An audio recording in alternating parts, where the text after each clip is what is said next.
In case you have a Google Slides presentation that you want to delete, I'm going to show you how easy it is to delete those presentations. So once you're inside your Google Slides, guys, you want to go ahead and click on the three dots beside any presentation. Just click the three dots, and here you have remove. Simply click and remove, and you can click and move to trash. And once you move this to trash, then you will have that deleted. Now, if you want to permanently delete that, guys, you can easily go into your Google Drive, because guess what?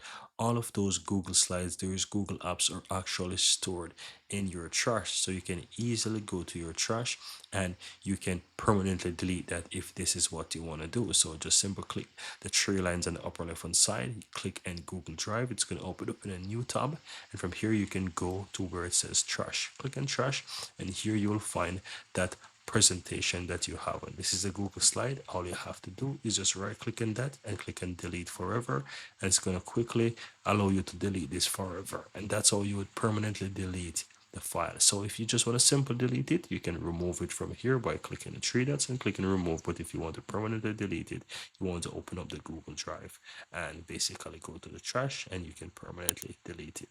And that's it.